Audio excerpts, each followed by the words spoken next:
This is John McQuay with 8541 Tactical, and we're here today to talk about a really quick holster hack.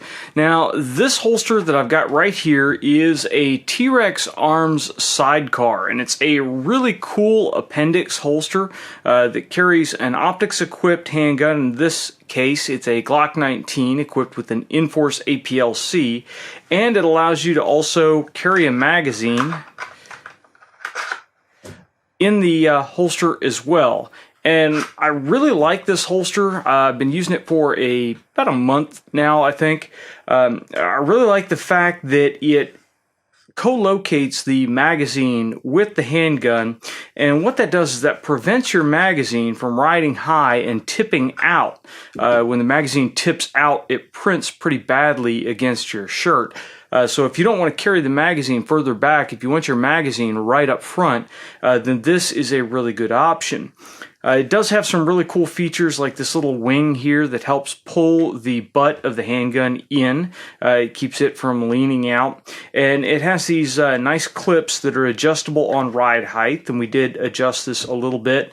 But they also allow you to slide this on really quick and clip it in. Now, the one thing that I don't like about this holster is this bottom edge right here tends to push in on the pelvic bone, and it can get really uncomfortable after a full day's wear. And I'm generally wearing this holster probably on my off days, I would say about 15 to 16 hours out of the day. On my off-duty days, I'm probably wearing it about 8-9 hours before I go into work. So it does get a ton of wear, and you just get this little edge right here that starts to dig in, and it starts to rub, and it's a little bit uncomfortable. There are some other holsters that have foam wedges that will go in this area, and what that foam wedge does is twofold. One is it keeps the kydex off your body, and the foam molds to your body contours a little bit more, so it prevents those hot spots. But also what it does is it pushes the bottom out, and as a result, you see the belt goes through about this area. So if we push the bottom out and it pivots on the belt, then it brings the top of the firearm back in, and it helps conceal it just a little bit more. So because of the issues I've been having with this, I went online and started looking for some foam wedges to put on here, and I came across Elodie Lauer's website, and we'll leave a link down below, and she recommended the Dr. Scholl's heel cushions instead of a foam wedge. She talked about a holster that she had that was an appendix holster that the foam wedge wore out fairly quickly on it, and while the holster manufacturer included several, it was kind of an annoyance to have to swap them out, and they also she felt that there could be a improvement in comfort. So she tried this out, and we're going to give it a try today. So what I did for this holster, since the light makes the muzzle end a little bit wider, I went with the men's version of the Dr. Scholl's heel cushions, and we've got some Velcro that I had laying around at the shop here. You can pick this stuff up at Walmart. What we're going to do is we're going to put a piece of the loop Velcro on the bottom of the holster, and we're going to put the hook side on the heel cushion. So let's go ahead and break them out and take a look here. Now, as you can see, the heel cushion, when we place it over the holster here, is about the perfect width. We're going to leave just a little bit hanging down here at the bottom, because the intent is that when this pushes back into the body, that curves over and protects your body from the edge of the kydex. If we put it up here on the end, it may work. You may get a little bit more wedge, but I don't know if you're going to get the same amount of protection, and it's going to add to the bulk in the holster. I think right about there is going to be perfect. But we are doing this with Velcro, so the advantage here is you can move it up and down to wherever you want if you need to relocate that. So first, we're going to start off here. We're just going to take an alcohol prep pad, and because this has been against my body, then there's possibility of body oils getting on it and affecting the adhesion of the Velcro. So we'll throw that on there, and we'll give that just a minute to dry off. And we're just going to eyeball how much Velcro we want on here, and just cut a little patch of Velcro. You don't have to go crazy and cover the whole back here with the Velcro. We're just going to throw enough on there to cover the area that we want, and we can trim or we can add another piece up here later on if we feel the need to do so. What this also allows us to do, since we are putting the loop side on the holster itself, is if for some reason we need to go without that, or we figure out later on that it wasn't that great an idea, we can strip it off and have the loop side against the body, and it's not going to harm us. It's not going to hook and tear up clothing.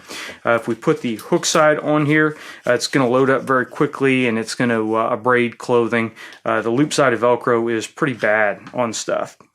Now, this came right out of the package. I'm not going to alcohol wipe it because I'm worried about the fabric portion here absorbing the alcohol and causing some adhesion problems.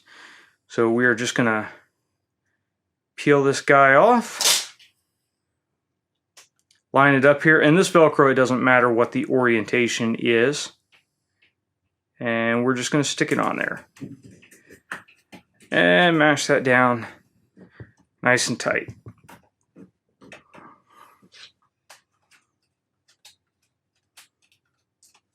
Set that aside and let it set up. And now you can see our alcohol has dried. And one more thing I'm going to do here real quick is I'm just going to cut the corners of the Velcro off. If you've dealt with self-adhesive Velcro before, you notice the corners are usually what will start to peel up the quickest. So if we go ahead and cut those off and we have that rounded portion, it is a little bit better. It will take a little bit longer before the Velcro will want to start to raise up. And the nice thing about this is this Velcro is fairly cheap. So if down the road it starts to peel and we start to have issues with it, then it is a fairly simple matter just to peel the Velcro off and put a replacement on it. And I cut the Velcro over top the holster, so I had a little bit of Velcro dust left on there. And we're just going to drop this on here. Again, it's Velcro. It doesn't have to be perfect, but what I do want to do is try to get it molded in to all the ridges on the actual holster itself. I don't want it to stand proud of any of those or have any big air gaps in there, because that will be a place for the Velcro to start pulling loose. That, and you'll get lint and dust and body hair and all kinds of things in there, and maybe not the most sanitary condition because it'll be difficult to clean out. So we've got that in there. Ideally, I no longer have the Velcro packaging, but they recommend allowing the Velcro to set up for a little while. So I would recommend reading the packaging because we want to get as good of an adhesion as possible between the Velcro and the various surfaces that we're putting on there. The nice thing about this is they come in a 2-pack, so you've got an extra laying around. So keep the extra Velcro, and you may need to stick an extra piece of Velcro on here and just leave it in the range box, and you've got that set around later so you have a spare. Now once we have let that set up for a little bit, we're just going to kind of eyeball on here where exactly we want it set on and push it on, and there we go. Now we have a nice gel pad on the back of our appendix holster, and that should protect the pubic bone just a little bit and keep that from biting in, and then also gives you just a little bit more of the tilt in at the top of the holster. So we're going to give this a try. We will use it for a little while, and I'll report back to you guys on how it works.